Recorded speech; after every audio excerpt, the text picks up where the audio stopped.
네, 문제 7번에서 이야기한 요구사항을 확인하기 위해서 데이터 프레임을 다시 한번 확인해 보겠습니다.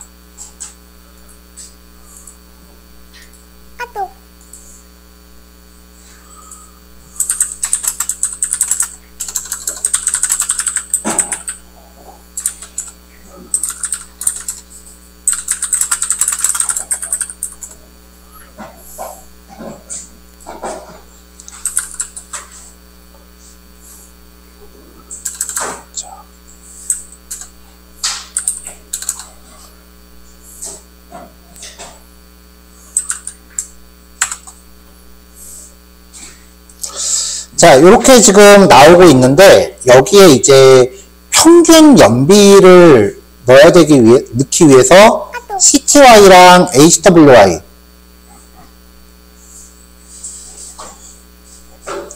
요 두 가지에 대한 평균을 내라 그랬죠. 자, 그럼 DF의 평균 연비는 df.log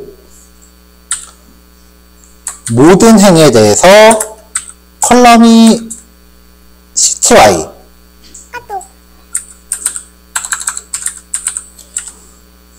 부터 HWI에 대해서 평균. 이렇게 하면 일단 평균 연비는 달라붙죠.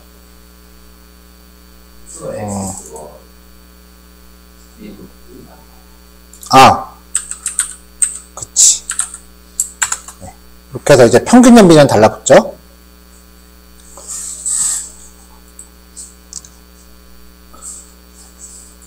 자, 이 평균 연비를 가지고, 그 다음에,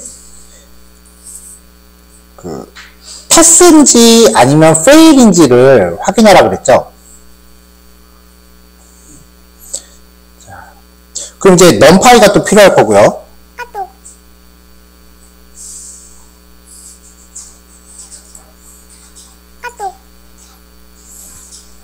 자, numPy는 위쪽에 임포트를 할게요. import numpy as mb. 자, 이렇게 해서 가져왔고,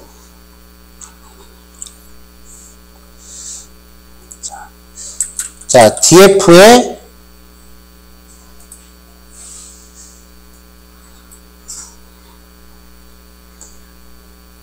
컬럼 이름을 뭐라고 하라 그랬지?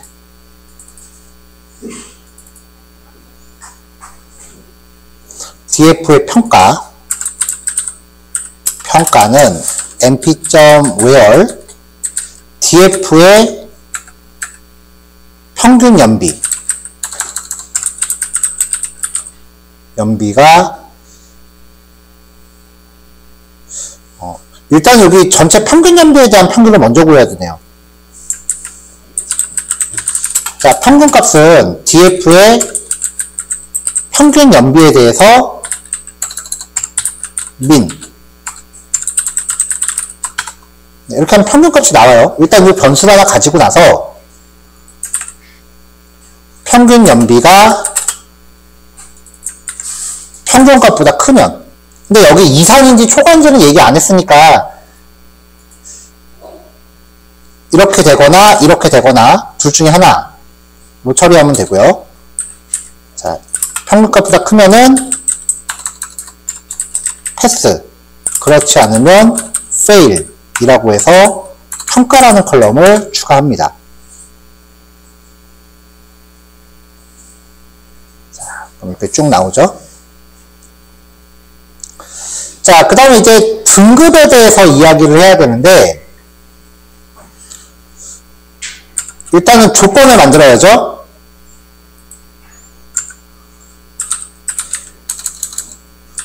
자, 조건 변수는 리스트를 만들고요. 자, df의 평균이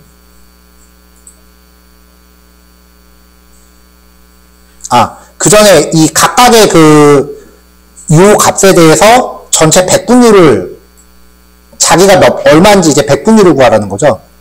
그럼 이제 평균 합이라는 변수 먼저 구할게요. df의 평균 연비에 대해서 합계를 냅니다. 아이고. 합. 자, 그럼 이게 전체 평균 합이에요. 그러면은 각각의 값은 이걸로 나눠서 100을 곱하면 되죠.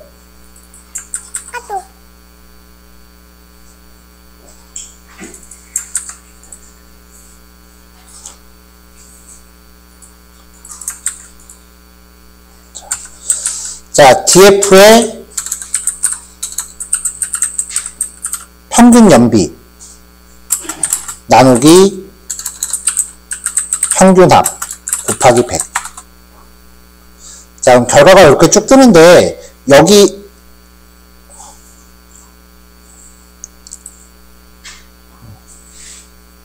백분율 전체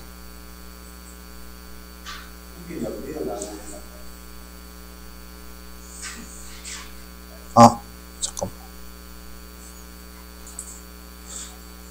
전체분의 100. 갑자기 헷갈리네.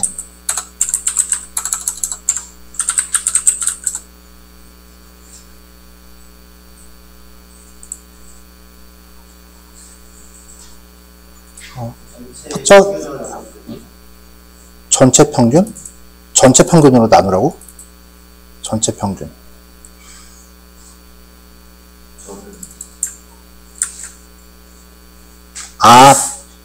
평균에 대해서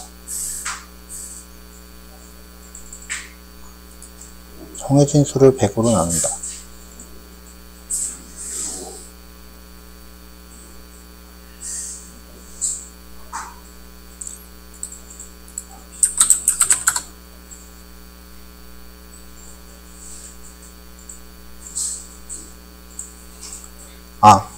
개수로 나눠야 되는구나. 맞죠?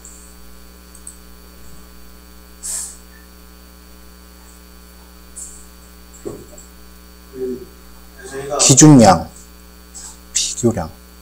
평균에 대해서는 평균값으로 나눠요. 쏘리. 평균 합이 아니라 평균으로.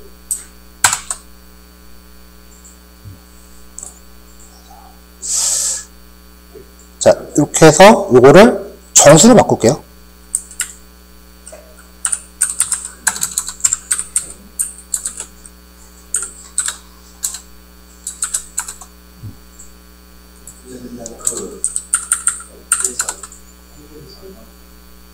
그치. 평균 연비가 20일 때 23.5% 연비면은 100%로 넘어가겠죠. 이게 맞는 값이네. 자, 그럼 요거를 이제 타생 변수로 추가를 할 거예요. 자, df의 연비 비율, 연비 효율이라고 합시다.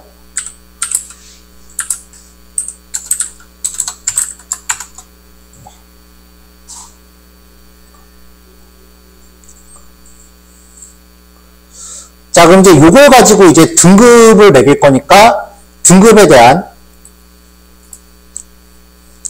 조건을 만들어야 돼요. 그러면 이제 조건은 리스트로 만듭니다. 자, df의 연비 효율이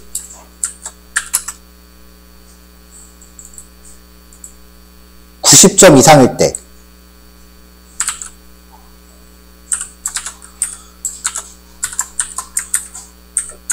그 다음에 80 이상일 때, 70 이상일 때. 자, 그 다음에 적용할 값은 A, B, C.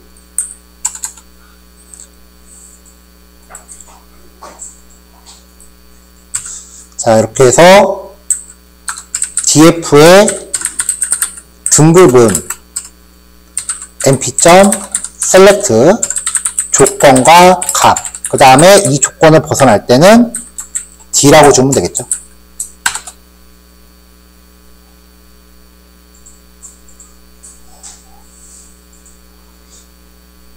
자, 그럼 이제 결과가 나왔으니까 이걸 가지고 그래프를 그려볼게요. 자, 서브플롯은 총 6개가 나와야 돼요. 행렬수는 여러분들이 각자 정해도 될 거예요. 그래서 fig, 그 다음에 저는 3행 2열로 만들 겁니다.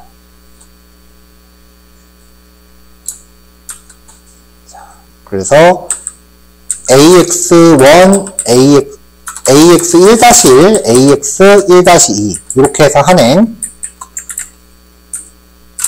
ax2-1, 2-2, ax3-1, 3-2. 자, 이렇게 해서 plt.subplot 3행 2열 피그 사이즈는 10에 30으로 잡을게요. 일단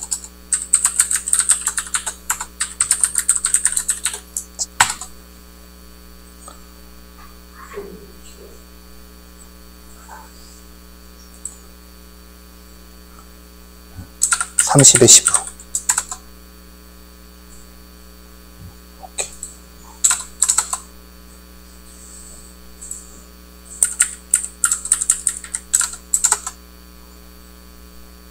네. 적당히 요 정도 사이즈에 해보고 싶은데, 그래도, 네. 요 정도면 이제 될 것 같아요. 요 정도로 잡아놓고 이제 각각 하나하나에다가 그리면 되죠.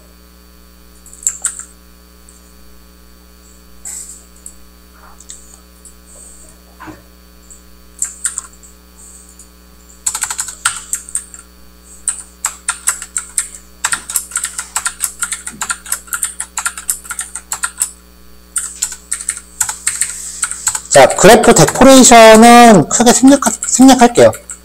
바로, 안 그러면 코드가 너무 길어지니까.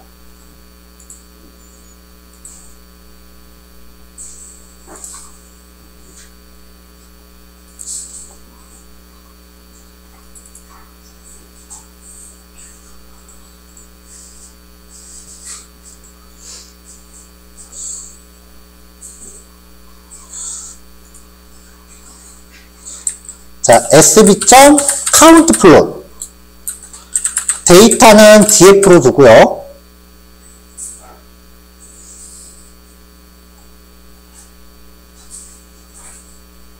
아, countplot은 x축을 하나만 줘야 되는구나.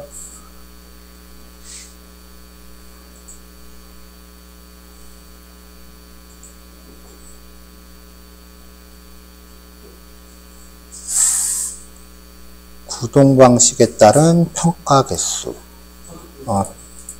그 다음에 x는 구동 방식으로 해야 되니까 구동 방식 이름이 drv. 그 다음에 h는 평가라고 해서 처리하면은, 아, ax 안 좋네. ax는 ax1. 다시 1. 자, 그러면은 이제 구동 방식별 평가. 자, 전륜 구동이 패스한 게 맞네요. 전륜 구동 연비가 더 좋구나. 처음 알았어.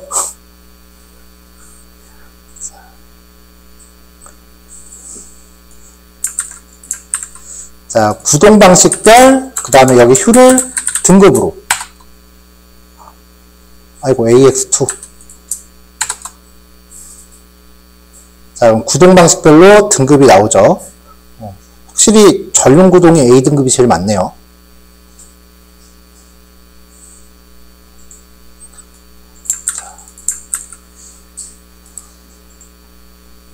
자, 그 다음에 이제 연료 종류 FL에 따른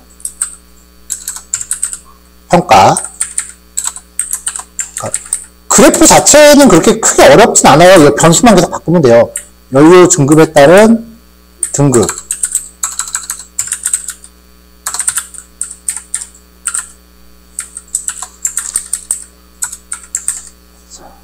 자, 그 다음에 자동차 분류, 클래스.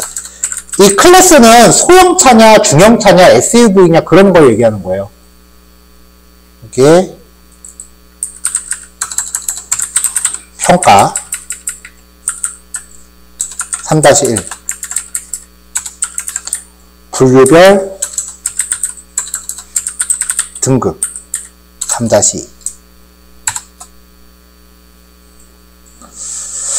자, 그러면 일단은 연비는 전륜구동이 더 좋고요. 그 다음에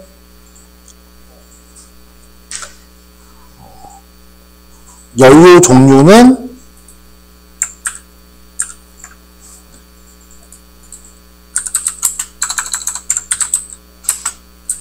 네, 저기 맨 끝에 R이라고 되어 있는 게 제일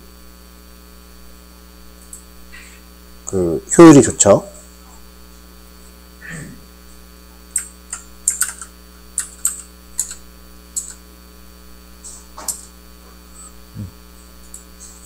여기 연료 종류에 대해서는 제가 문제 언급을 안 했는데요. 이 연료 종류가 지금 레퍼런스를 찾아보니까 이렇게 돼 있대요. C가 CNG, D는 디젤, 뭐 에탄올, 프리미엄, 레귤러 뭐 이런 식으로 돼서 요게 지금 연료 종류를 의미하는 거래요.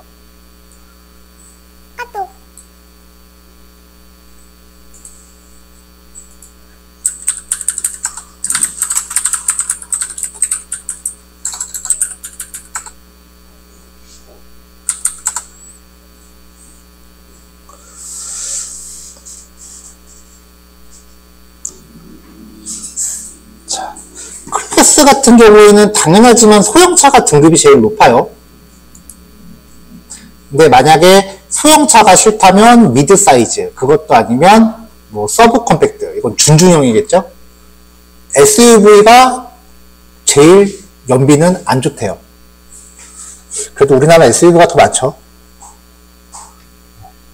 클래스에 따라서도 소형차가 제일 많고. 그럼 이대로면은 소형차이면서 그 레귤러 연료를 사용하는 전륜구동차를 사야 연비가 제일 좋다 라고 얘기할 수 있겠죠. 이런 조건에 맞는 차가 요즘 아마 저거걸요? 그 캐스퍼인가? 현대에서 나온 거? 그 길에 많이 보이던데 그 차 연비 진짜 좋더라고.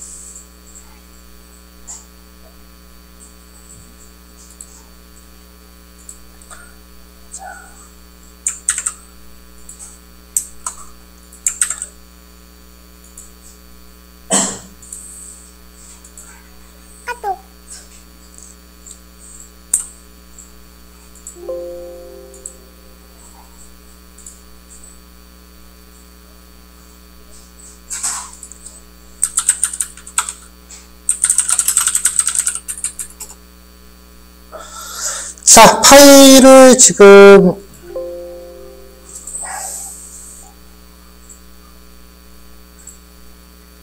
네, 올리고 있어요. 올렸으니까 여러분들 풀이하신 거랑 비교해 보시면 돼요. 자, 혹시 안 올라갔으면 얘기 좀 해주시고요.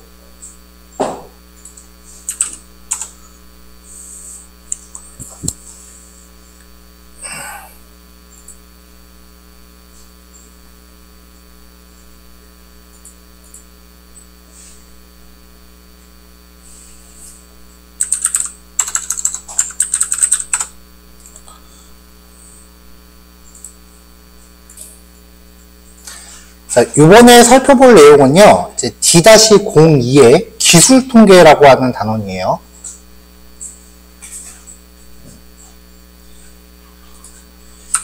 (1번) 파일을 기초 통계량이라고 할게요. 기술 통계 안에 있는 기초 통계량, 네, 요거에 대해서 살펴볼게요.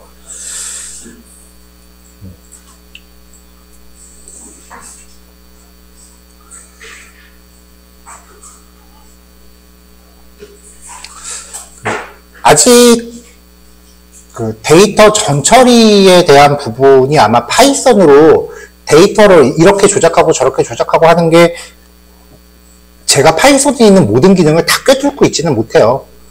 그래서 저도 이제 필요할 때마다 이런 건 어떻게 하지 하면서 이제 찾아가면서 하는 편이고, 그래서 우리 수업에 썼었던 예제들 자체도 저도 문제 풀 때 옆에 한쪽에 띄워놓고서 이제 필요한 것 찾아서 복사 붙여넣기 하고 합니다.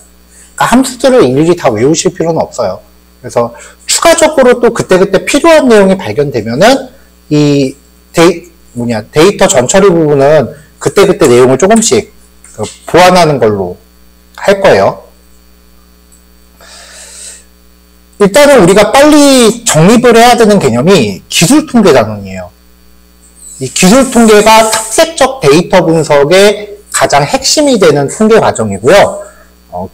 기술통계에서 말하는 기초통계량이라는 걸 언급하고 나면은 그 다음에 이제 데이터 정제라고 하는 게 가능해져요.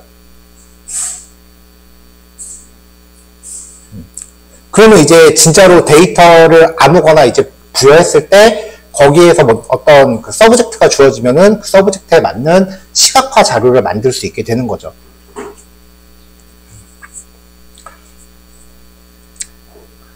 그래서 이제 그 탐색적 데이터 분석까지가 이제 마무리가 되고 나면은 거기서 그 또 한 번 평가 차원의 세미 프로젝트가 진행이 될 거예요. 자, 기술 통계라고 하는 게 뭐냐면요.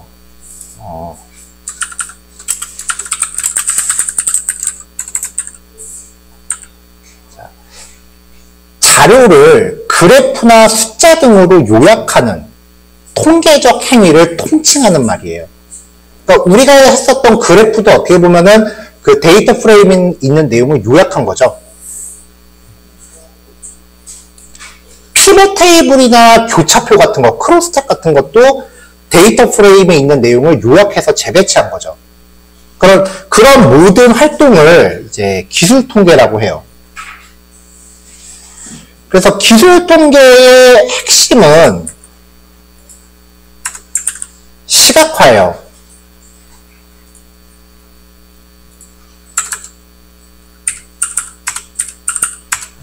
데이터를 요약하고 시각화해서 잘 설명하는 것에 중점을 두고요. 데이터에 대해서 쉽게 설명하기 위해서 시각화를 많이 사용을 해요. 근데 우리가 했었던 그래프들은 약간 좀 아마추어틱한 거고요. 본격적으로 많이 들어가는 시각화 자료들은 박스 플롯, 상자 그림, 도수 분포표, 그리고 히스토그램입니다.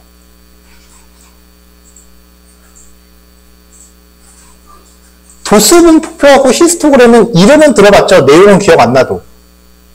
이거 중학교 2학년 교과 과정에 있어요, 지금.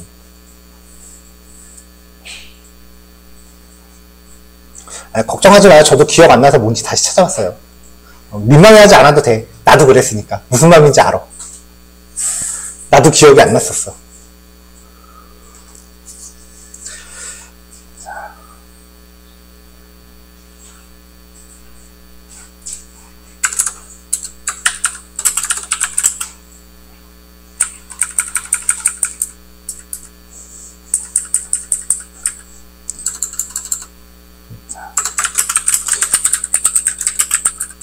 자, 기술 통계 절차에 대해서 알아볼게요. 일단은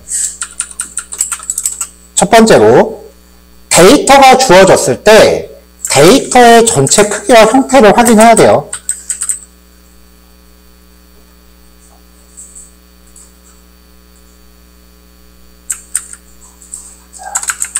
자, 행과 열애수를 확인하면 되는데 만약에 데이터가 예를 들어 10만 건 전체가 있을 때 이걸 다 출력하라고 그러면은 부담이 크니까 상위 n건, 하위 n건만 이제 확인하시면 돼요. 근데 그 다음에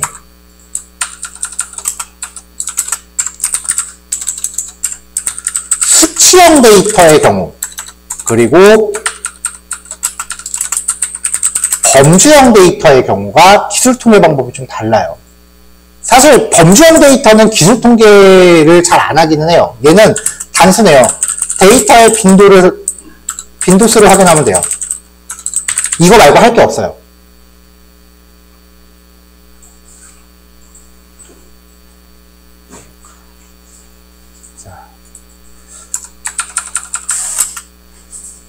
자, 근데 수치형 같은 경우는 할 게 많아요. 일단 요약 통계량이라는 걸 확인해야 되고요. 그 다음에 전체 데이터의 분포를 확인해야 돼요.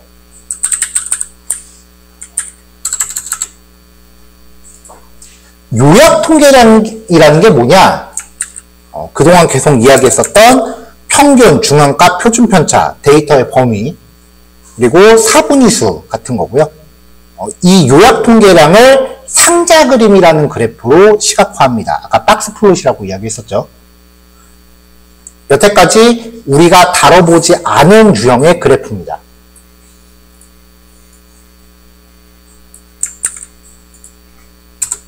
그 다음에 데이터의 분포를 확인하기 위해서 구간별 자료의 개수를 나타내는 표를 도수분포표라고 해요. 예를 들어서 학생 성적을 쭉 나열했다고 치면 그 빵점부터 30점까지는 몇 명, 30점부터 60점까지 몇 명, 60점부터 100명까지 몇 명.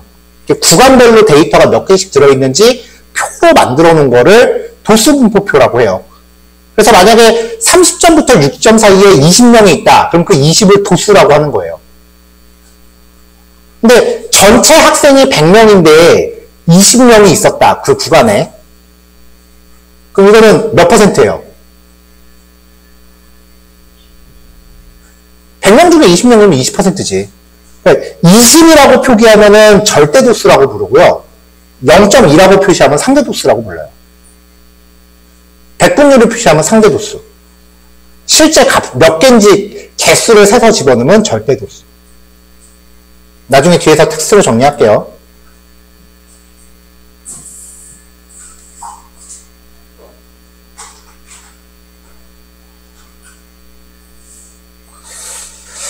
자.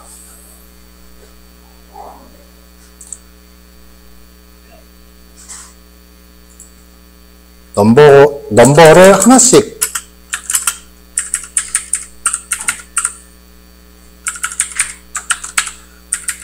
수준을 올립시다.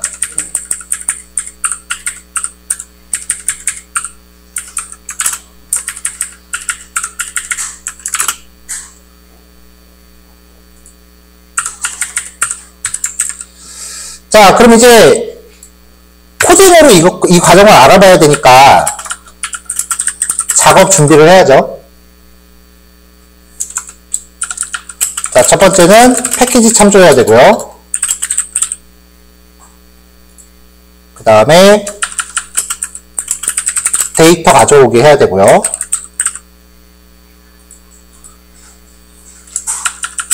그 다음에 필요한 데이터 전 처리를 거칠게요.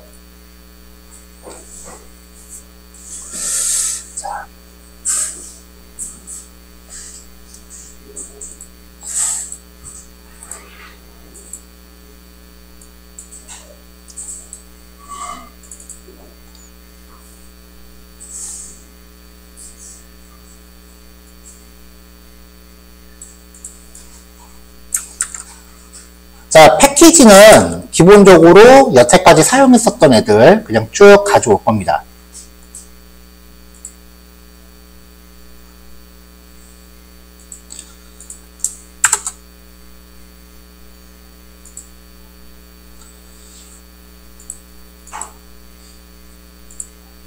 자, 그 다음에 이제 데이터를 가져와야겠죠.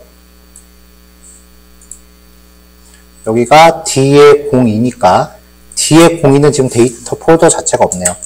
D02.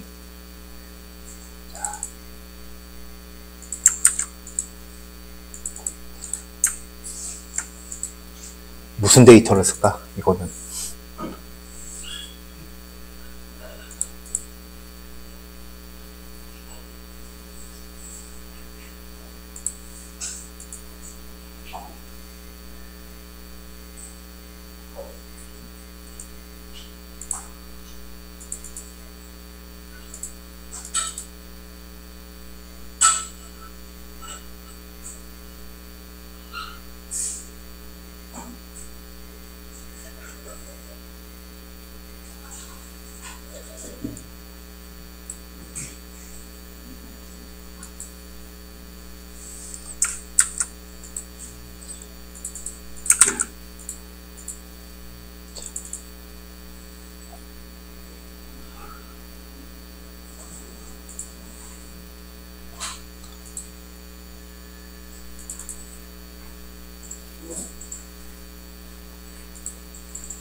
아직 지금 올라가고 있는 중일 텐데,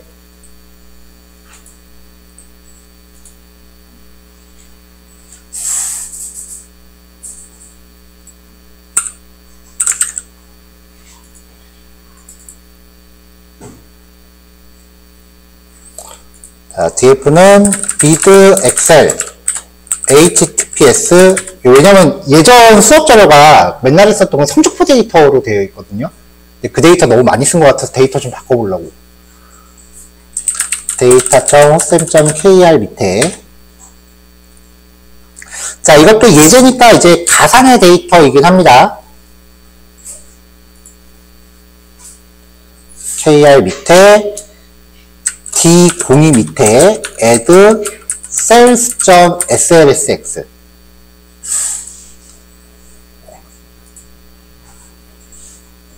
자, 어떤 데이터냐면요.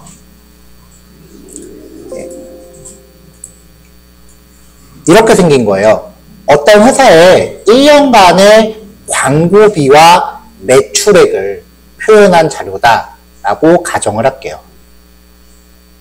그럼 월이 이제 인덱스로 들어가면 되고 범주형 데이터는 없습니다. 그러니까 전처리를 할 필요는 없는 데이터긴 해요. 그래서 인덱스 홀을 월이라고 부여하고요. df를 출력을 해보면 네, 빨리 올라갔네.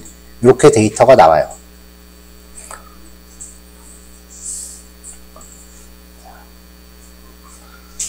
자, 여기에서는 지금 전처리를요, 컬럼 이름을 바꿀게요. 여기 100만원하고 억원 이렇게 표시되어 있는 게 좀 이름이 좀 부적절하니까.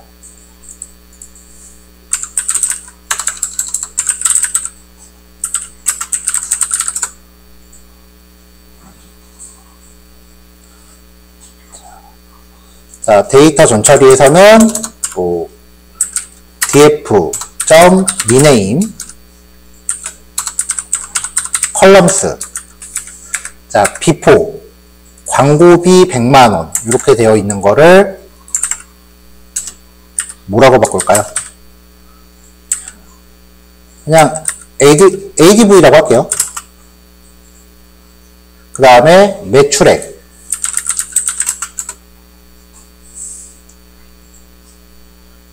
매출액을 영어로 뭐라고 해야 돼?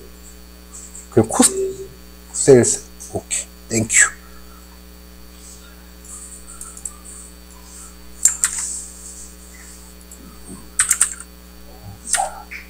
매출액은 세일스. 자, 이렇게 해서 그냥 원본에 발령합시다.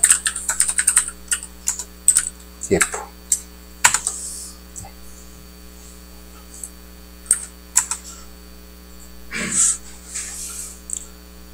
이렇게 원본에 반영하고 나면, 지금 원본에 반영하고 나서 후회하고 있는데, 여기를 또 실행하면 에러나요.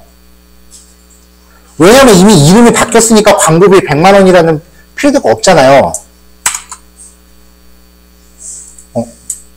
그냥 에러 안 나고 마는구나. 안 바꾸고 마네요. df.index.name 월이라고 되어 있는 걸 몬스라고 바꾸죠. 자, 이렇게 해서 필드 이름을 영어로 했어요. 사실 이거 굳이 안 하고 넘어가도 돼요. 그냥 지나가기 좀 허전해서 넣은 것 뿐이야. 이 컬럼 이름 바꾸는 거 뭐가 중요하겠어요, 그쵸?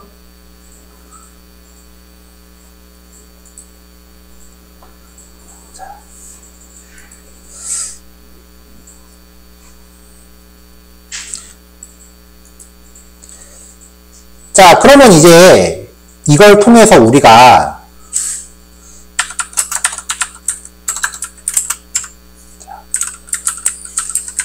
기초 통계량이라는 걸 확인해 보죠. 이미 우리는 몇 가지 기초 통계량을 쓰고 있어요.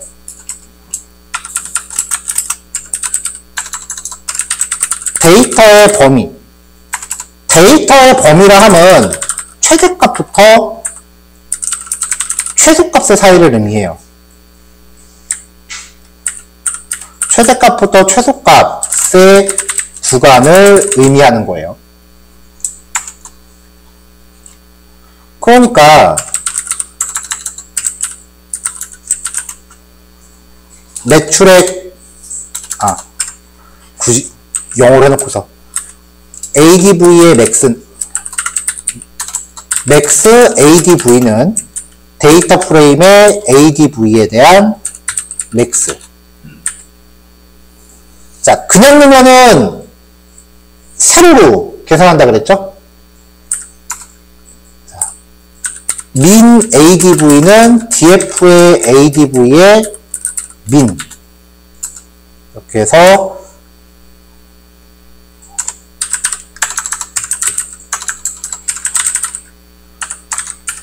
광고비 구간은 맥스부터 민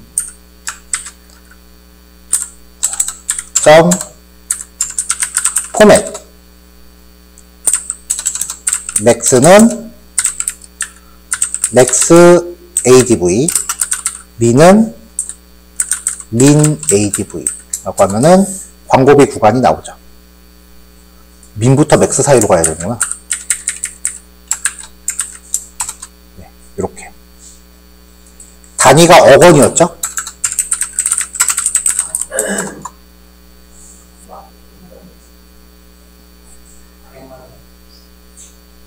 아까 원데이터 단위가 매출액, 광고비 100만원. 그러네. 자, 이렇게 하면 돼요. 그러면은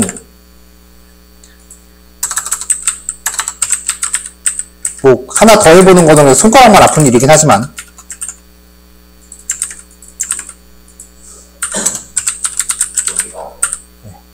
매출액 구간은 맥스 세일스 민 세일스 얘가 어거지였죠.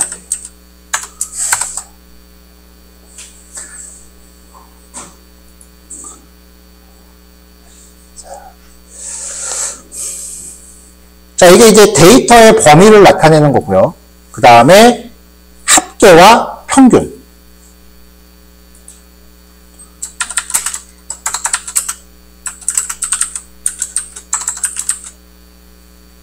합계는 사실 뭐 쉽죠.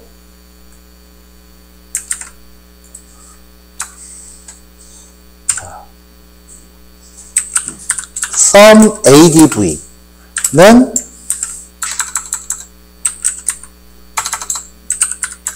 필드 이름 바꿔야죠. 이렇게 들어가고 그 다음에 sum sales는 sales의 sum. 자, 이렇게 해서 이번엔 출력 좀 다르게 해볼까? 광고비의 총 합은 %D 100만원이고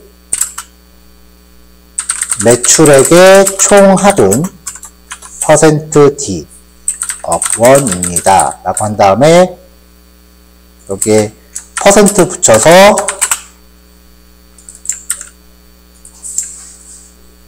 광고비 그리고 매출액 이거를 2개 이상일 때는 괄호로 붙여야 되죠. 오랜만에 쓰는 기능이라서 일부러 이것저것 해본 거예요.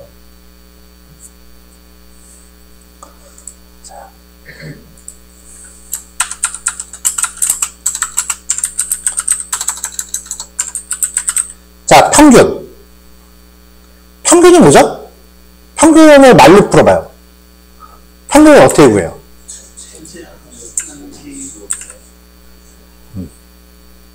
그쵸. 전체의 합, 나누기, 개수. 근데 이거 평균 낼 때 어떤 경우는 제일 큰 값하고 제일 작은 값을 빼고 합계를 냅니다. 무슨 차이인지 혹시 아시는 분 계세요?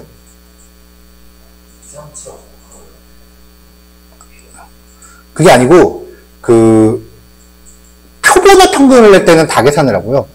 무평균을 낼 때는 제일 큰 거랑 작은 걸 빼요.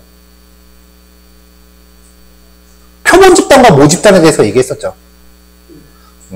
그래서 표본 집단의 평균을 낼 때는 다 더해서 나눠버려요. 근데 모집단의 평균을 낼 때는. 사실 모집단의 평균 구하는 게 쉽지는 않지만 그때는 제일 큰 값이랑 작은 값을 빼요.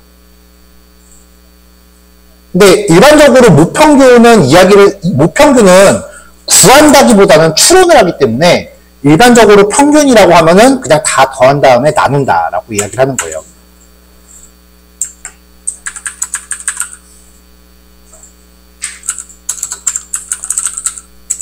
자, 예를 들면은 1, 2, 3, 4, 5, 그 다음에 100의 평균은 1 더하기 2 더하기 3 더하기 4 더하기 5 더하기 100 나누기 6이니까 19.17이 돼요. 맞나요?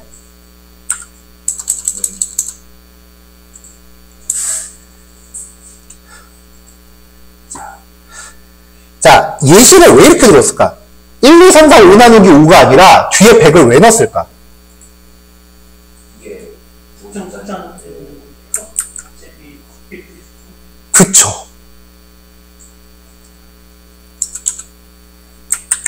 평균은 특정 값이 다른 값보다 좀 현저하게 차이가 크면요, 신뢰도가 뚝 떨어져요.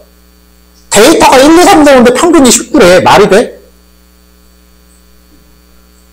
그게 여러분들 뉴스 기사에서 되게 많이 봐요.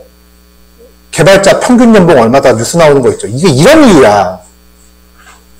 직원들 연봉 다 더한 다음에 사장 연봉 딱 더해봐. 평균 확 올라갑니다.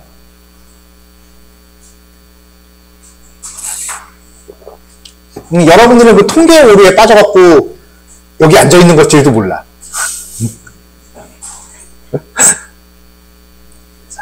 자, 이때 이 100이요, 다른 값들에 의해서 극단적으로 높죠.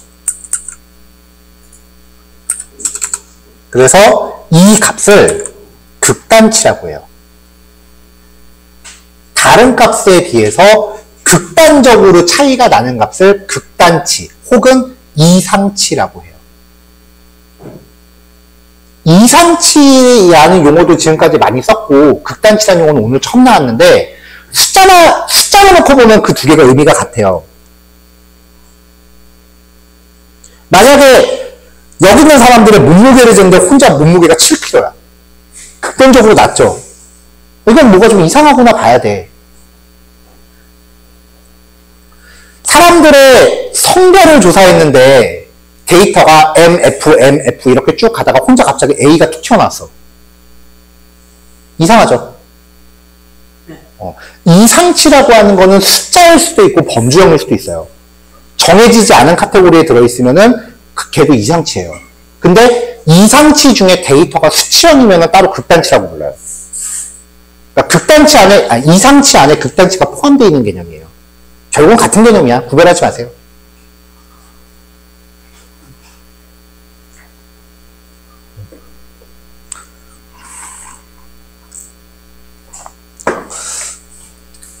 자, 어쨌건 평균.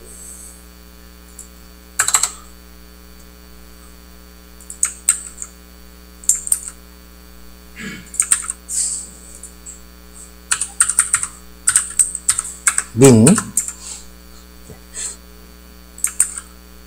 나 진짜 궁금한 게 있는데.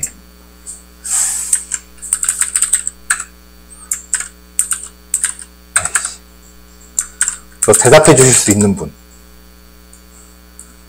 평균하고 최소값하고 영어 발음상의 차이가 있나요? 있어요? 그냥 여러분들은 눈치껏 알아들으세요. 민이라고 하면. 난 그거 구별할 수 없으니까. 이 평균 얘기할 때마다 되게 순간 멈칫해요. 그래서 보통 저는 그래서 평균값을 그 변수 할 때 AV라고 하거든요. 근데 통계에서는 이렇게 민이라고 다 하더라고요. 광고비의 평균, 그리고 매출액의 평균. 이렇게 하면은 결과가 툭 나오겠죠. 근데 함수를 썸으로 썼네.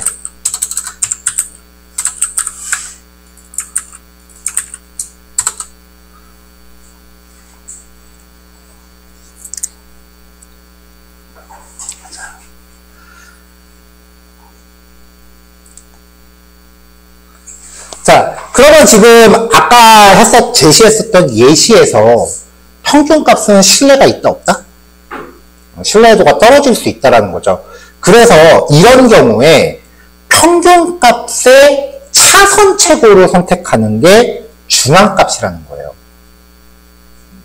그래서 통계에서 중앙값은 굉장히 중요해요. 평균하고 중앙값이 차이가 별로 없으면은 대부분 얘네가 정규분포 안에 있다고 봐요. 근데 이게 차이가 크면은 내가 평균을 따는 건지 중앙값을 따를 건지 결정을 해야 돼. 대부분은 중앙값 따라요. 왜냐면 평균하고 이제 중앙값의 차이가 크다라는 거는 데이터가 한쪽으로 치우쳐져 있다는 얘기거든요.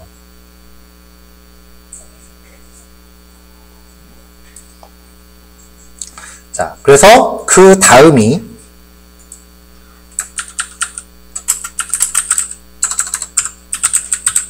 중앙값입니다. 자, 중앙값은 모든 값을 순서대로 정렬하는 가운데 위치의 값이에요.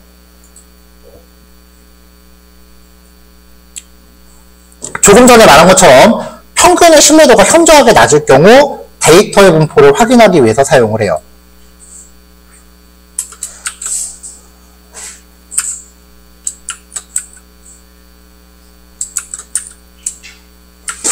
여기서 이게 되나? 되는구나. 네, 중앙값은 m의 2라고 표기합니다. 주피터에서 쓰는 마크다운은요, 수식 표현이 가능해요. 라텍스라고 하는 문법인데, 저도 잘 외우고 있지 못해요. 그냥 가끔 쓰는 정도예요. 이거 한번 쓰려고 그러면 온갖 걸 다 찾아서 쓰긴 해야 돼. 네, 가장 일반적인 건 요거예요. 자, 우리가 fx는 x 플러스 1 하면, 이거 표기하면 이렇게 텍스트로 나오잖아요. 이게 라텍스 문법의 앞뒤를 달러로 묶는 거거든요. 그러면 이렇게 나와요. x 모양이 확 다르죠.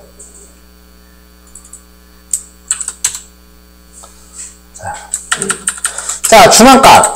데이터의 수가 홀수인 경우.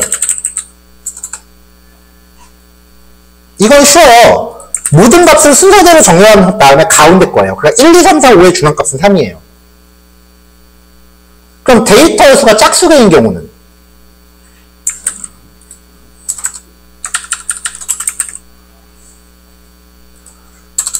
짝수개는요, 모든 값을 순서대로 정렬한 후에 가운데 두 값의 평균이에요. 1, 2, 3, 4, 5, 6의 중앙값은 3 더하기 4 나누기 2가 되는 거죠. 그러니까 중앙값은 계산의 결과로 나오는 거기 때문에 평균도 마찬가지고 실존하는 값이 아닐 수도 있어요. 자, 이렇게 두 줄로 표기하면 이해되죠? 이거를 어떤 친구들은요, 이렇게 배워와요.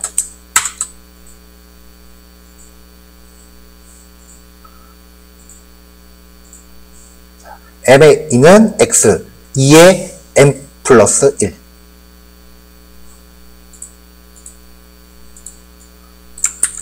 그리고 여기도 이렇게. 이거는 그냥 폰으로만 해놓으세요.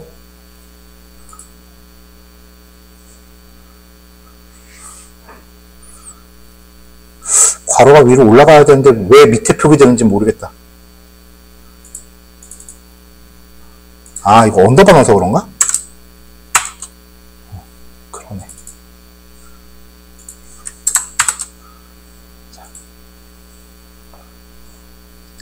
자, 이런 거는 그냥 눈도장 쿵 찍고 넘어가세요. 외우려고 하지 말고, 이해하려고 하지 마. 전체 내용을 다 공부한 다음에, 내가 우리가 공부했던 거를 좀 다시 한번 정주행을 하면서 이번에는 좀 깊이를 더하고 싶다라고 하면 그때 제시해드리는 수식을 한 번씩 찾아보세요. 지금은 그냥 넘어가세요.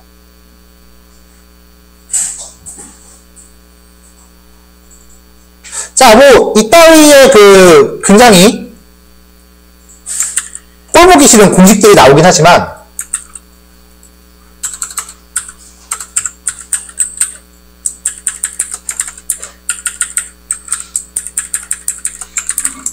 우리는 그냥 중앙값을 의미하는 메디안이라는 함수를 호출하기만 하면 알아서 나옵니다. 지가 알아서 데이터를 순서대로 쫙 정렬한 다음에 가운데 거 뽑아서 평균을 내서 줘요. 그 과정을 이 함수 하나만 다 해줘요.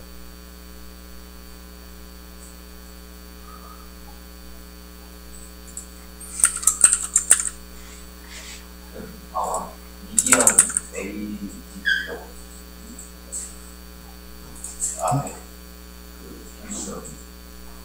아, 그러네. 땡큐.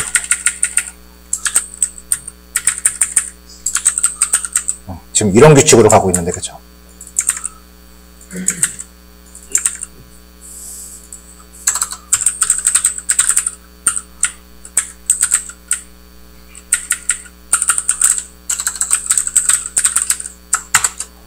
자, 요렇게. 자, 그럼 아까 보면은 매출액의 중앙값은 370억 원인데 평균은 422억 원이래요.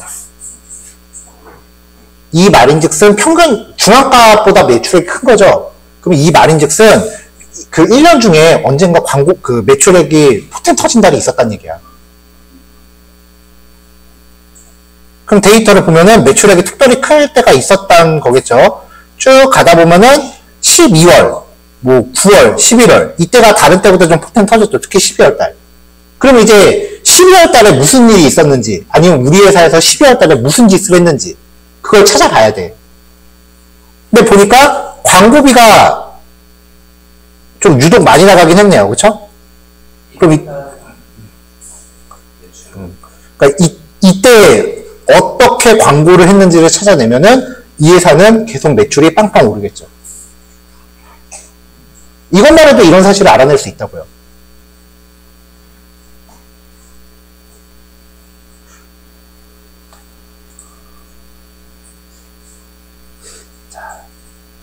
잠깐 쉬었다 합시다, 이제. 흉측한 거 봤으니까 이제 정신을 맑게 하고 오세요. 왜냐면 다음 교시에도 흉측한 거 또 나올 거야. 자, 요번에는 사분위수라고 하는 개념을 소개할 건데요. 사분위수는 데이터의 표본을 4개의 4등분 시킨 거예요. 그래서 이 사분위수를 써서 데이터 집합의 범위와 그 다음에 중심 위치를 신속하게 평가할 수 있는데 이 중심 위치라고 하는 거는 중앙값을 뜻해요. 그래서 이제 사분위수를 이해하는 데 중요한 용어들이 있어요. 사분위수 종류라고 해야겠네. 수의 종류.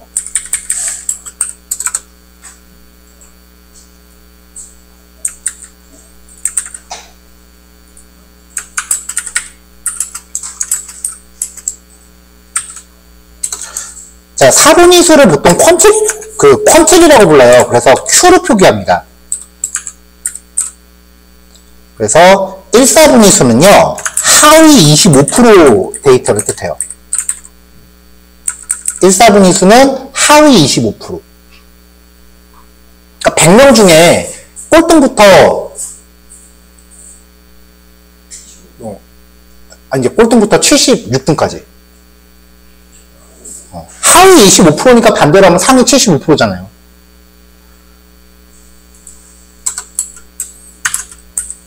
자, 그래서 그것보다 작거나 같다. 2사분위수는 중위수 데이터의 50%가 이 값보다 작거나 같다. 결국은 중앙값을 뜻해요.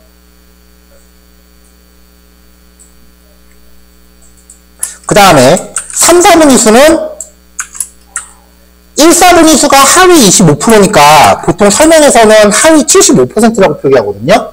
근데 바꿔 말하면은 상위 25%와 같은 개념이라고 보시면 되죠. 자, 그 다음에 1사분위수부터 3사분위수까지의 구간을 사분위간 범위라고 불러요. 보통 이 구간이 정상범위라고 보시면 돼요.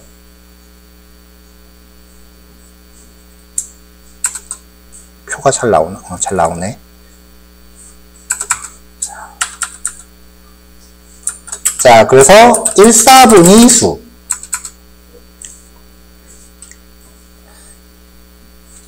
자, 지금 우리가 갖고 있는 데이터가 df에 뭐 adv라고 봅시다. 얘를 리스트로 바꿀게요. 네, 그럼 데이터가 이렇게 나오죠? 자, 요걸 놓고 얘기해 볼까요? 자, 1, 4분위 수는요,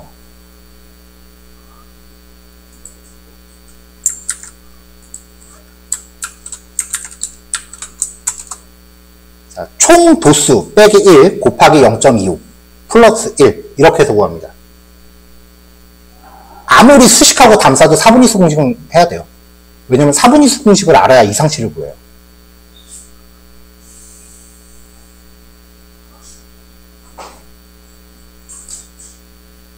자, 그래서 예를 들어서 데이터가 이렇게 있다라고 하면 뭐 adv라는 데이터가 이렇게 있다고 하면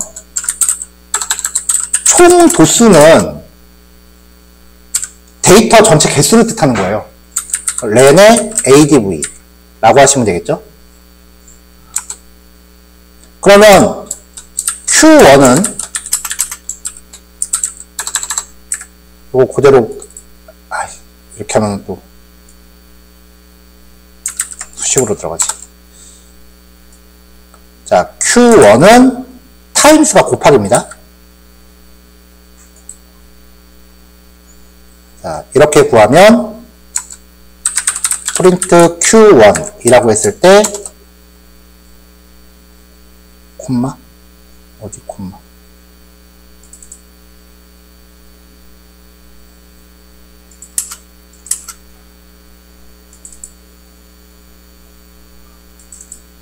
네, 총도수.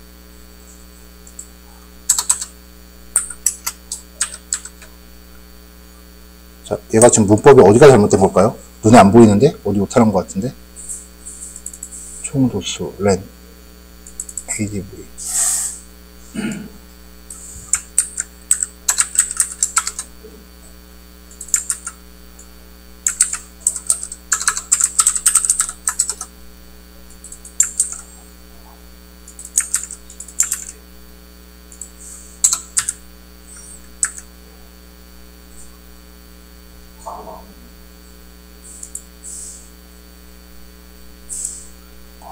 얘랑 얘 짝이고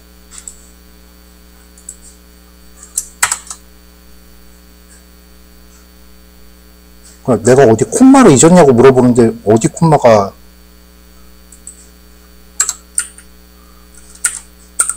아!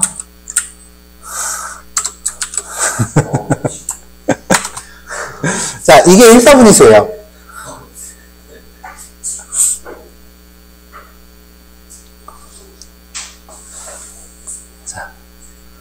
자, 이거를 우리는 데이터 프레임의 adv에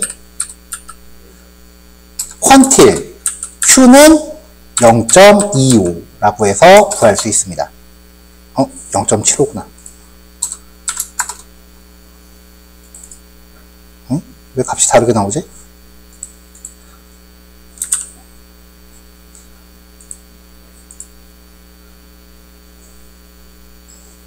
역시 0.25. 0.25가 1사분위수 2 q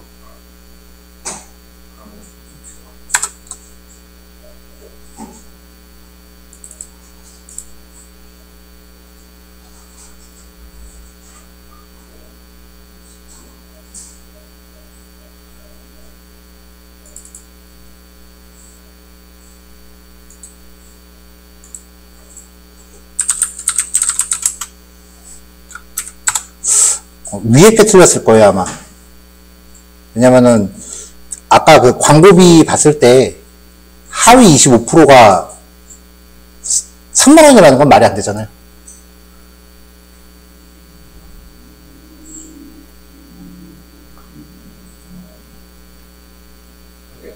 이게 저기 인덱스 3.75까지 뭐라는 거거든요. 지금 구하신 게 랭스에다가 0.25를 곱해서 3.75가 문제를 연결 데이터가 기원이라는. 아, 그러네. 값을 다 더했어야 되는데. 오케이. 총도수에서 마이너스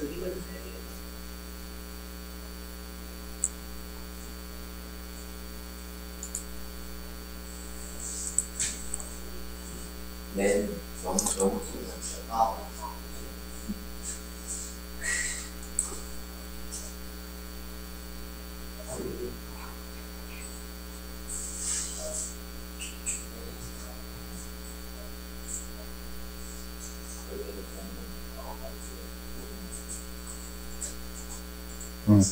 이게 인덱스예요. 그 3.75 위치, 인덱스가 3.75 위치에 있는 값이란 뜻이에요. 그러니까 데이터를 쭉 봤을 때 저기서 나온 데이터가 요거잖아요. 그럼 인덱스가 0, 1, 2, 3, 4 이렇게 갈 거 아니에요. 아까 계산식으로 나온 값은 3.75 그러니까 0, 1, 2, 3 요 데이터의 3.75 한 요 정도 되는 값이라는 뜻이에요. 위치가. 그러니까 공식으로 나오는 값은 데이터의 위치예요. 얘는 실제 데이터고.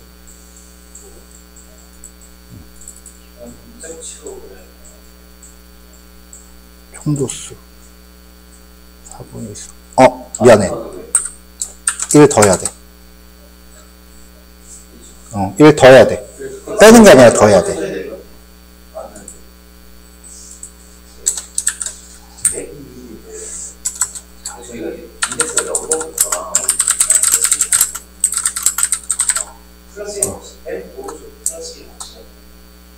데이터 프레임으로 놓고 보면은 지금 얘를 안 더해도 되는데 요거는 수식으로 놓고 봤을 때 그러니까 데이터를 1개, 2개, 3개, 4개 이렇게 카운트할 때 얘는 밑에 거는 4분의 수의 실제 데이터예요.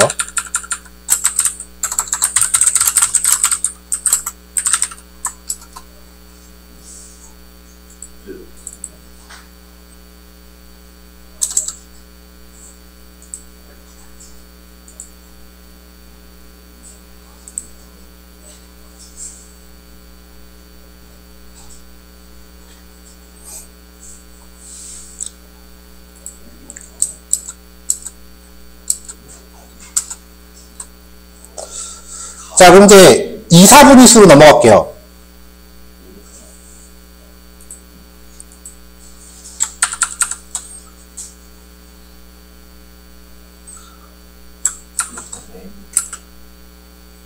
아, 2, 4분의 수. 자, 2, 4분의 수는 공식이 아니고요. 2, 4분의 수는 중앙값과 동일해요. 50% 위치의 값이니까. 2, 4분의 수는 중앙값과 같아요. 근데 아까는 메디안이라는 함수를 썼는데 여기에다가 0.5라고 주면은 같아요.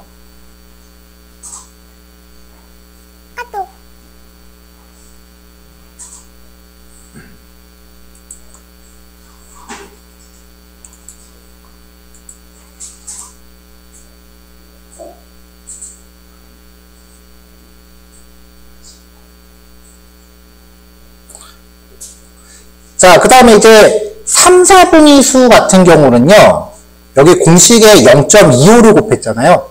이 공식에다가 0.75를 곱해요.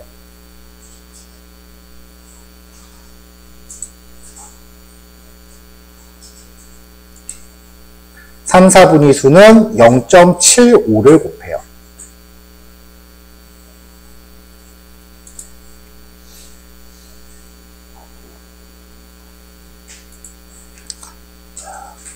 그래서 마크다운 블록 하나 추가하고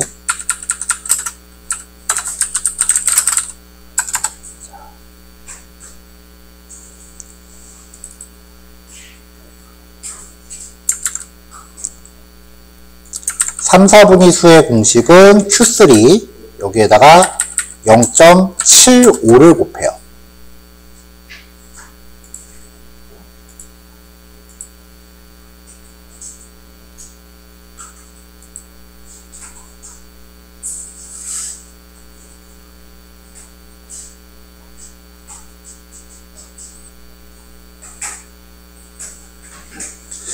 자, 그러면은 똑같이 이렇게 계산을 해보면 Q3 0.75 네.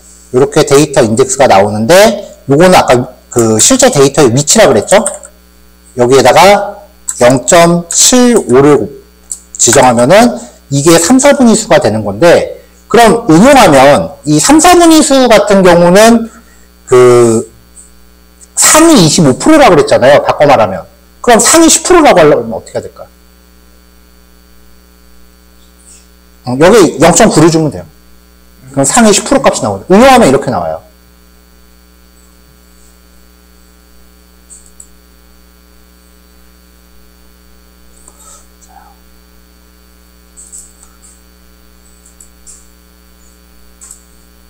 이건 아까 한번 셀프로 해본 거고.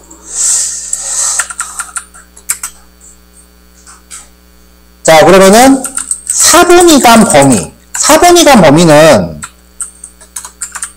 Q3 빼기 Q1입니다.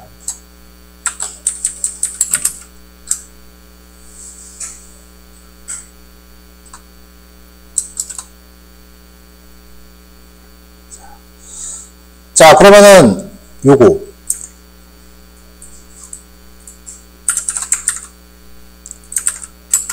빼기 요거 라고 구하면 4분위간 범위값을 얻을 수 있죠.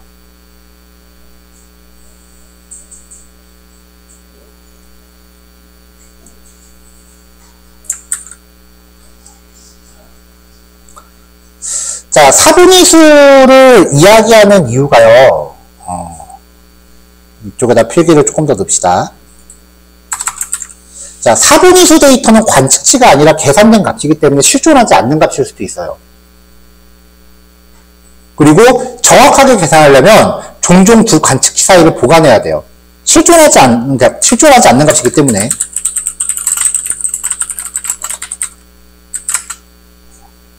근데 별로 보관하는 경우는 거의 없다고 보시면 되고요. 이 중앙값하고 4분위간 범위는요, 아까 말했던 극단치의 영향을 받지 않기 때문에 평균 및 표준 편차보다 치우침이 많은 데이터의 범위를 측정할 때 더 좋은 지표가 돼요. 무슨 말이냐면은 이거를 그림으로 그려볼게요. 아, 어차피 나오겠구나. 이따가 어차피 이거 시각화해야 되는구나. 자, 지금 이야기한 이 값들이 가장 기본적인 그 통계량이고요. 그 다음에 4분위수 5번이었죠? 6번 분산과 표준 편차. 이거는 뭐 구하기 쉬워요. df adv 점 분산파, 광고비의 분산은 %f.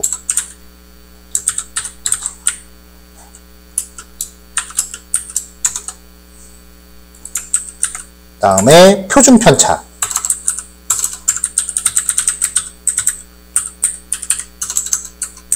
S. 선생님 말씀드린 궁금한데 그 아까 위에서 보관이 무슨 의미인가요? 조정한다고. 값을 수정한다.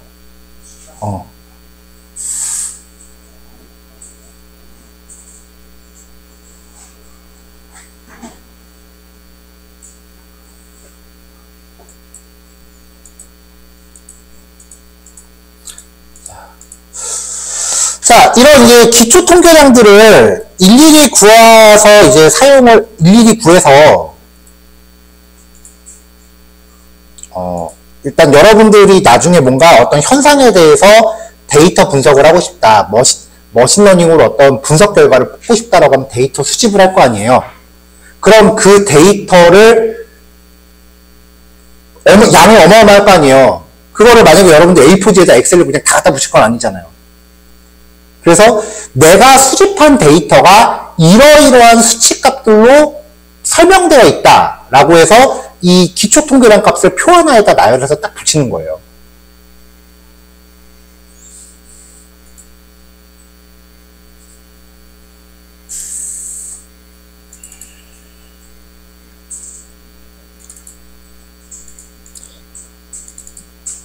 자, 가령 예를 들면 제가 얼마 전에 그 상권 데이터 보여드린 적 있었죠.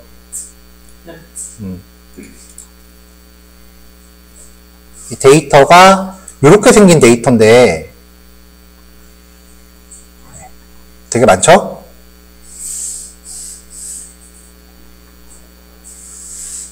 자, 지금 엑셀 파일 하나 열었는데 CSV구나. 이 CSV 파일 하나만 데이터가 거의 한 4,000건 가량 돼요. 근데 이게 지금 파일 하나라고요.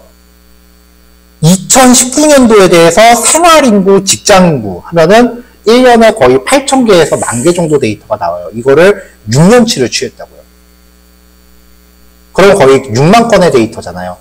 이거를 내가 분석한 결과에 대한 보고서를 작성하는데 여러분들이 나중에 이제 포트폴리오 해갖고 발표할 자료, 발표 자료 준비하는데 이거를 그냥 PPT에다 다 갖다 붙이면은 페이지가 몇 페이지가 나오겠어요.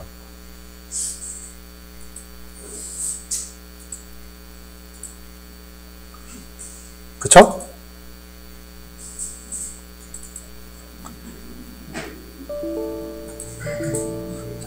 자, 그러니까 이제 왜 안 열려?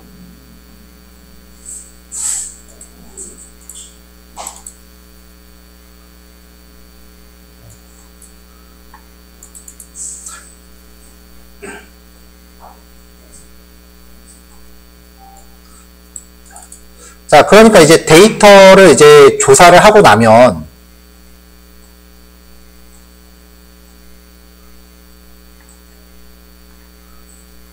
그 데이터에 대해서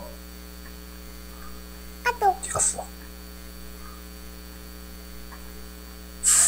저번에도 한번 보여드렸던 것 같긴 한데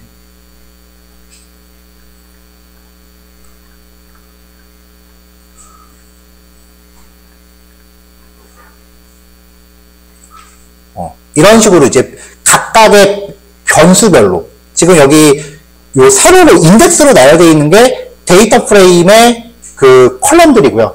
그 컬럼별로 기술 통계량, 기초 통계량이라고 하기도 하고 기술 통계량이라고 해요. 걔네들을 이렇게 쭉 나열해서 전체 데이터를 이렇게 요약해서 보여주는 거예요. 이게 보통 그 데이터 분석에 대한 보고서에서 서론이에요.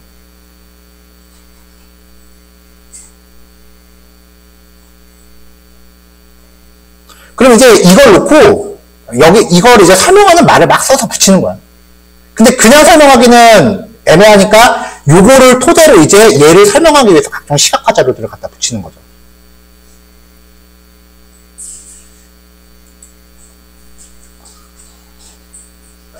자, 그럼 이제 이런 것들을 매번 저렇게 숫자 값을 구해서 내가 이거를 표로 만들어야 되느냐?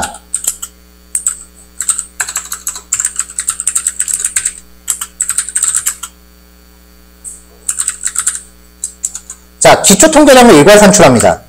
데이터 프레임 점 디스크립 하면은 한 번에 퍽 하고 튀어나옵니다. 자, DSC라고 해서 이제 변수를 담을게요. 자, 이렇게 변수를 담으면 아까 제가 표에 보여드린 거는 실제로 여러분들이 데이터 분석을 하면은 변수가 이거 2개만 있지는 않을 거예요. 변수가 되게 많이 들어갈 거예요. 그러면 변수가 한 20-30개 들어간다고 하면 표가 옆으로 길어지잖아요. 그럼 보고서 같은 거 만들 때 한 페이지에 들어가기 힘들거든요. 아까 제가 넣었을 때도 어떻게 넣었어요? 변수가 인덱스가 되고 얘네가 컬럼이 됐죠. 좌우가 바뀌죠. 자, 2차 데이터에서 가로 세로가 바뀐 거 보통 전치라고 부르잖아요. 자, 데이터 프레임의 전치 T. 아까 그 보고서에 들어갔었던 첫 페이지는 요거예요. 설마 내가 이걸 다 계산해서 넣었을 거라고 생각 안 하죠?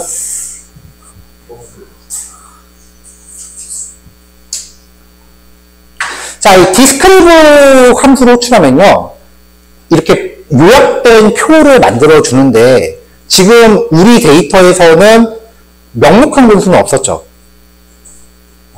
예, 이 표는 명목형 변수는 지가 알아서 빼고 지나가요. 그러니까 만약에 우리 성적표 데이터를 가지고 디스크립으로 호출했으면은 학년에 대해서도 이 통계량이 나왔을 거예요.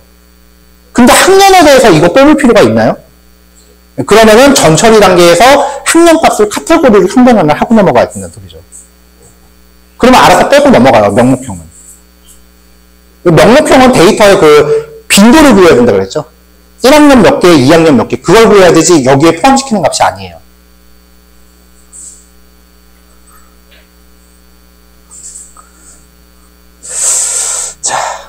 자, 오늘은 끝날 때 연습 문제 없을 것 같으니까 여기서 조금 쉴게요.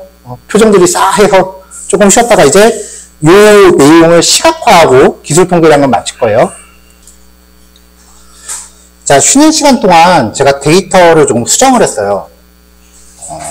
광고비에 좀 과하게 작은 값을 하나 놨고요. 그 다음에 매출액에 좀 과하게 큰 값을 놨어요. 왜냐면 이번 시각화 결과물에서 이제 얘네들을 볼 수 있기 때문에. 그래서 데이터를 다시 로드해서 모두 실행을 할게요.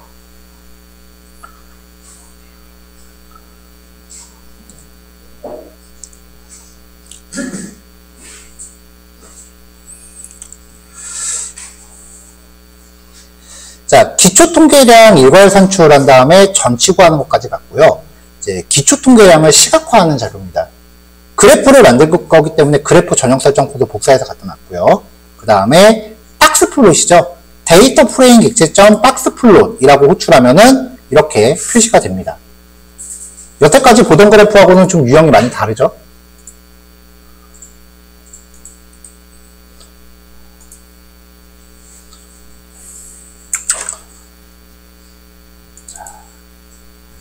탐색적 데이터 분석의 기술 통계.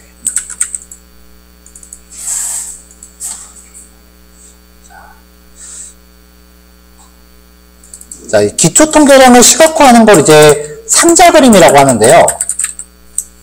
박스 플롯.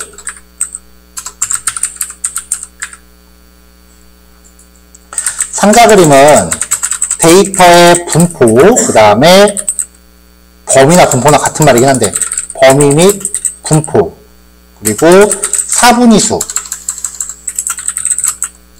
그리고 이상치 등을 시각화한 그래프예요.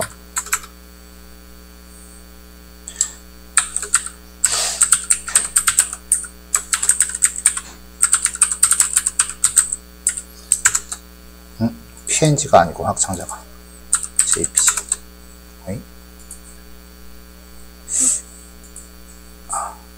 폴더를 딴 데다 넣었네요.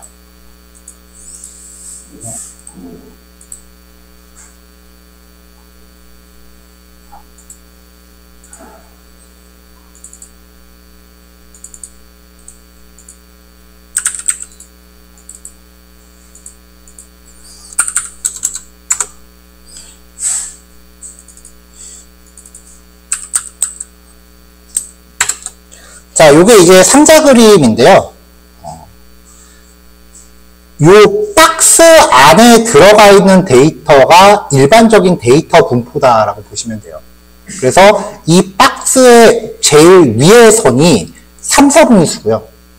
가운데 있는 선이 2, 4분위수 혹은 중앙값. 그 다음에 아래쪽에 있는 수가 이제 1, 4분위수. 제일 위에 있는 요 선을, 요 선을 극단치 경계라고 해요. 그래서 이 선을 벗어난 데이터들은 땡땡이로 표시하는데 이 땡땡이들이 극단치 데이터예요. 그리고 이 극단치 경계가 이제 100%, 0%라고 보시면 될 거예요. 그리고 요 그 3, 4분위수부터 이 극단치 경계를 각각 최대값, 최소값이라고 보시면 돼요. 근데 이 최대값은 정상 최대값이에요. 왜냐면은 이거보다 더 큰 데이터가 존재하긴 하잖아요. 그냥 막무가내로 맥스 함수를 호출하면은 요 극단치가 최대값이 될 거예요. 그래서 극단치 경계, 그 다음에 3, 4분위수부터 극단치 경계까지를 수염이라고 불러요. 수염은 별로 중요한 값은 아니에요. 자, 이거를 이제 그래프를 그리면은 이렇게 표시가 되는 거죠.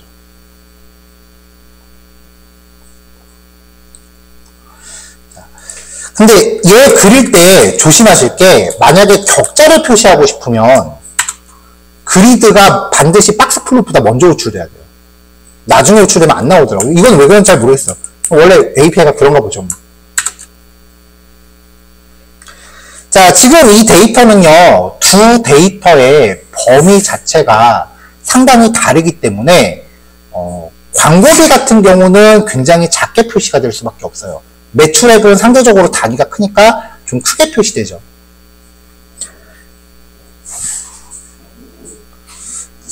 자, 그래서 보통 상자 그림을 그릴 때 이렇게 값의 그 단위가 다르면은 따로 그려요.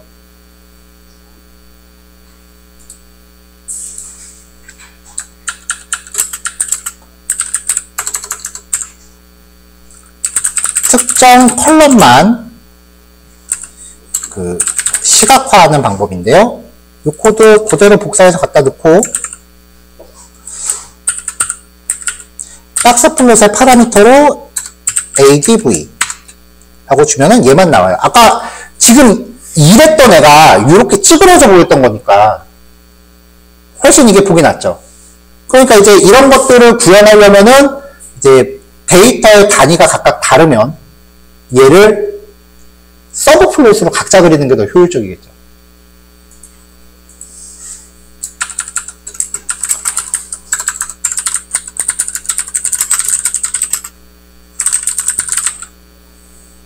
자, fig ax1, ax2는 plt. 서브플롯 1행 2열 fig 사이즈는 뭐 가로식 세로 4 이 정도 표시할까요? plt.show plt.close 해서 서브플롯 영역 나오는지 보고요. 자, 그 다음에 그냥 상자 그림만 그릴게요. 자, 이렇게 그리면서 여기다가 AX는 AX1, 세일스는 AX2. 1. 변수 이름을 잘못 잡았네요. 자, 이렇게 하면은 상자 그림이 두 개가 나오죠. 보통은 이렇게 시각화를 해요.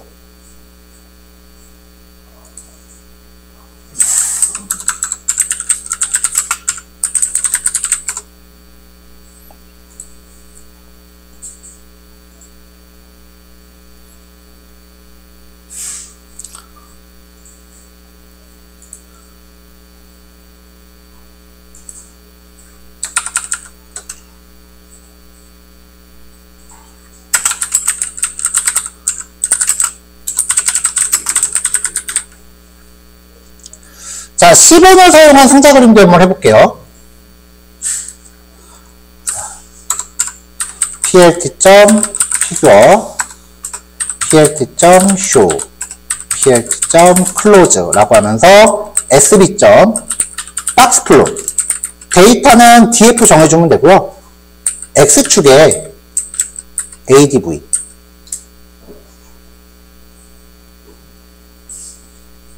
이렇게 하면 이제 옆으로 누워요. 세로로 하고 싶으면 어떻게 하느냐?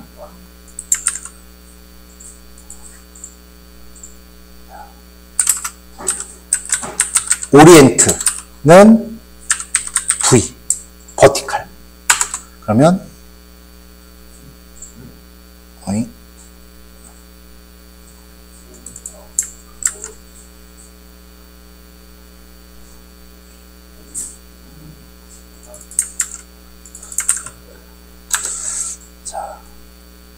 자, 파라미터가 안 먹을 때는 도움말을 가야죠.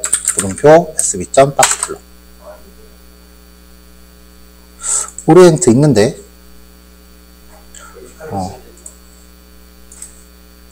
일단은 y라고 줘보고 안 되면은 버티칼로 줘보죠. y라고 할거 먹네.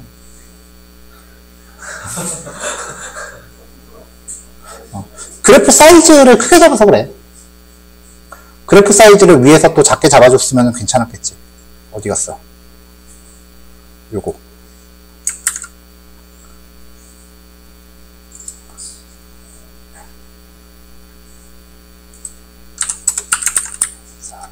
가로를 3호로 주고 세로를 4로. 그러면 이렇게 나오겠죠. 자, 얘도 서브플로 가능해요.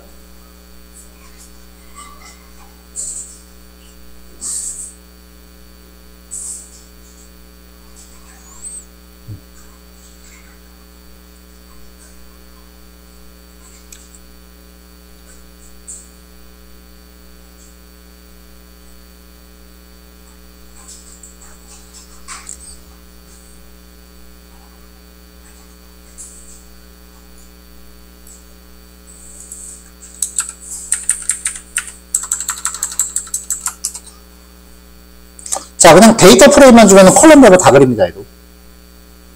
그냥 데이터 프레임만 주고, 그 X축이나 Y축을 안 잡아주면은 컬럼별로 다 그립니다. 요거는 한 개 축만 그린 거고요. 위에 코드 하나 더 만들까요? 자, 데이터 프레임만 그냥 딱 하고 줬을 때는 7,3 저는 이렇게 컬럼별로 그냥 세로로 그리는데, 네, 컬럼별로 이렇게 세로로 그리는데 너무 크네. 4. 근데 컬럼 하나만 주면은 X라고 주면은 가로로 놓고 Y라고 주면은 세로로 놓고. 네, 요게 이제 그 상자 그림이고요.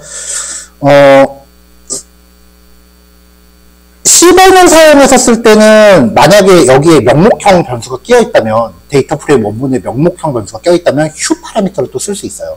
그러면은 박스 플롯이 종류별로 이렇게 그 색깔이 다르게 막대 그래프 그리듯이 그렇게 나오는데, 지금 원본 데이터로는 할 수가 없죠.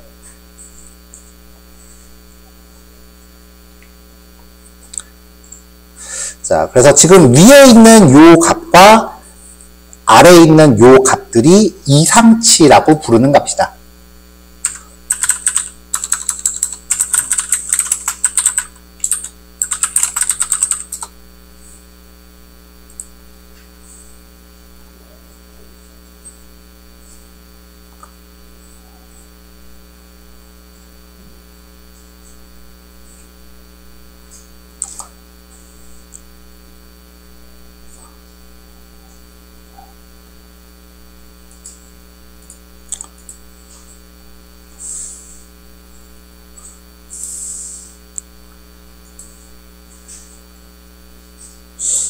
자, 그럼 이제 마지막으로요.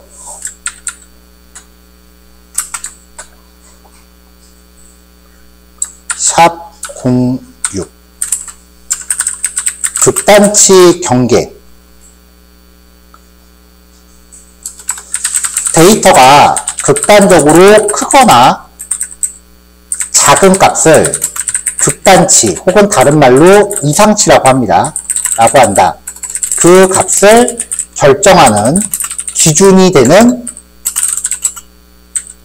값을 극단치 경계라고 해요. 근데 극단치 경계를 알기 위해서는 먼저 이제 이건 뭐 약자인지 저도 잘 모르겠어요. IQR이라는 값을 알아야 돼요. 이 IQR은 1, 4분위수부터 와 3, 4분위수의 거리예요. 그래서 IQR은 Q3 빼기 Q1으로 표현을 해요.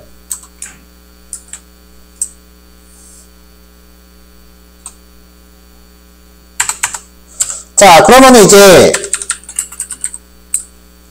상한 극단치 경계. 상한 극단치 경계가 여기 위에 요 선을 얘기하는 거예요. 자, 요 선은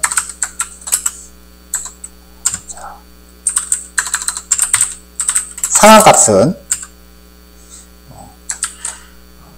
Q3 더하기 IQR 곱하기 1.5예요. 그 다음에 하한 극단치 경계는 Q1 3, 4분위수에서 IQR 곱하기 1.5를 빼요. 이 두 개만큼은 파이썬이 안 구해줘요. R도 안 구해줘요. 이 두 개만큼은 여러분들이 계산해서 뽑아야 돼요.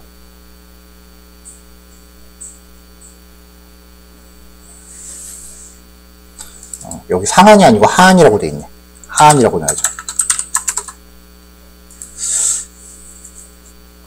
자, 그러니까 이제 상한값은 상한 극단치 경계는 데이터 프레임에 지금 요 광고비에 대한 이 값을 구해볼게요. 이 값이 얼마인지.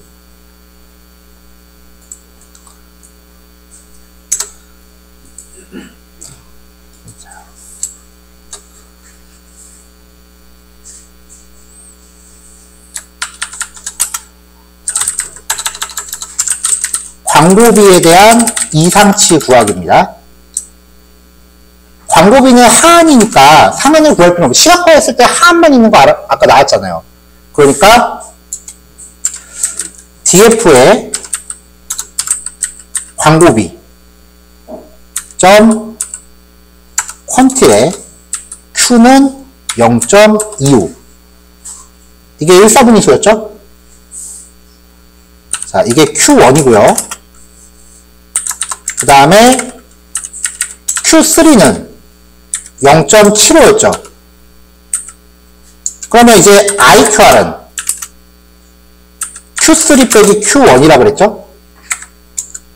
그럼 이제 하한은 Q1 빼기 IQR 곱하기 1.5가 돼요. 이게 광고비에 대한 하한 극단치 경계값이에요.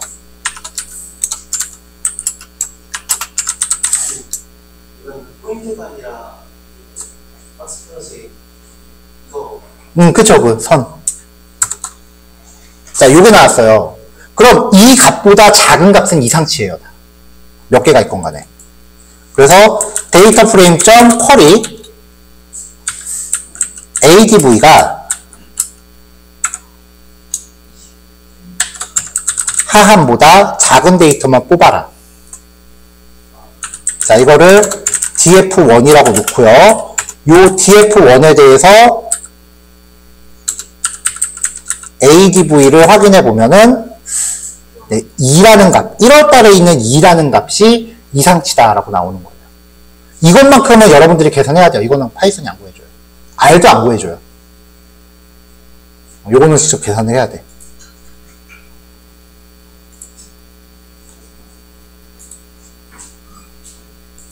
그러면 그 다음은 매출액에 대한 상한 이상치 구하기.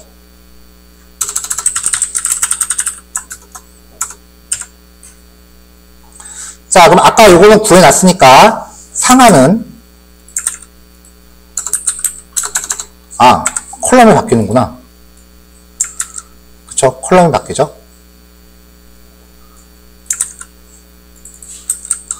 세일스.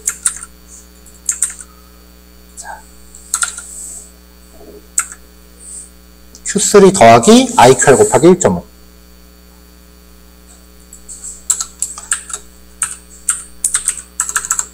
상한. 그럼 이게 매출액에 대한 상한 극단치 경계값이에요. 매출액에 대한 상한 극단치 경계값. 네, 이렇게 나왔어요. 일부러 아까 제가 데이터를 좀 기형적으로 큰 거 작은 거 하나씩 넣어놨습니다. 그러면 이제 또 비슷하게 쿼리를 해야죠. df2는 세일스 값이 상한보다 큰 거. 이렇게 해서 df2의 세일스를 확인해 보면은 2월 달에 대한 1690억. 이게 이상치 값이다라고 나오는 거예요. 그럼 나중에 이제 데이터 정제에서 저 데이터들을 어떻게 할지를 결정을 해줘요, 보통. 예를 들어서 초등학생 몸무게를 쭉 했는데 저번에 뭐 32kg, 43kg, 뭐 27kg 뭐 이렇게 쭉 가다가 한 명 혼자 150kg 나왔어. 초등학생 몸무게인데. 그러면 이제 그걸 결정을 하는 거야. 통계낼 때 얘를 버릴 건지 아니면은 이 150kg라고 나온 몸무게를 다른 학생들의 평균값으로 대신 넣어주고 계산을 통계를 낼지 아니면 다른 학생의 몸무게에 대해서 각각 빈도를 구한 다음에 가장 많이 등장하는 빈도가 가장 높은 값으로 바꿔줄지 그런 것들을 이제 결정하는 거를 데이터 정제라고 해요. 그래서 이제 기술 통계에서 나온 요 내용을 가지고 데이터 정제 쪽으로 넘어가는 거예요.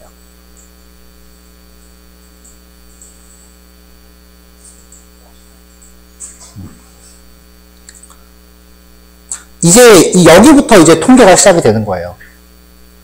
통계값은 쭉 이렇게 나오면은 자, 아까 상자 그림 그렸을 때 데이터 분포가 서로 달라도 통계는 그래도 계산식으로 때리는 거니까 나오거든요. 이거 갖고 계산 때려 통계는 나와요. 근데 이 데이터는 머신러닝은 못 돌려요. 데이터 간에 이렇게 그 단위가 지나치게 편차가 커지면은 머신러닝엔 적합한 데이터가 아니에요. 그러면 걔네들의 단위를 다 맞춰요. 로그 씌워서 다 맞춰요, 데이터를. 아니면은 다, 민맥스라든지 스탠다드, 그걸 하여튼 데이터 표준화라고 하는데, 그래서, 머신러닝 들어가면 여기다 로그를 씌워야 돼. 머신러닝은 자동이 아닙니다, 여러분. 머신러닝이 노가다가 더 많습니다. 계산을 안 하는 대신에 전처리에 들어가는 노가다가 더 많아요.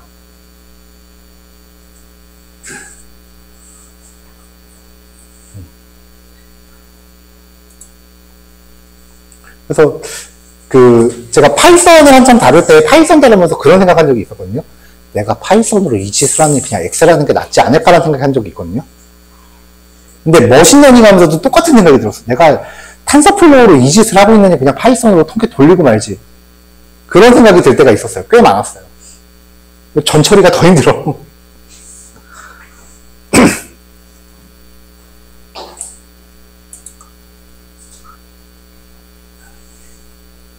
자, 여기까지가 이제 그 기술 통계에 대한 내용이에요. 기술 통계는 이제 여기 하고, 그 다음에 데이터 구간을 나누는 도수 분포에 대한 얘기가 나오는데, 그 도수 분포는 제가 여기 지금 4단원으로 따로 빼놨거든요.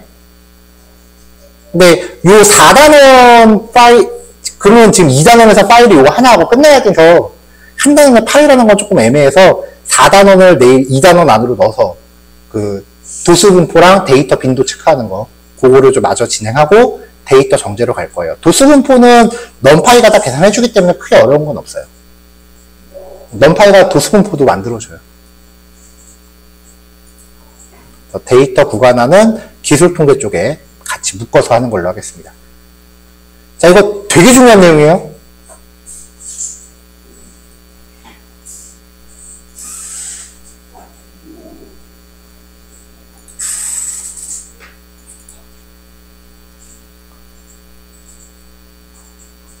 자, 데이터 다 올라갔으니까 이거 실습하고 마무리하시면 되고요. 오늘 수업은 여기까지 마무리하는 걸로 할게요.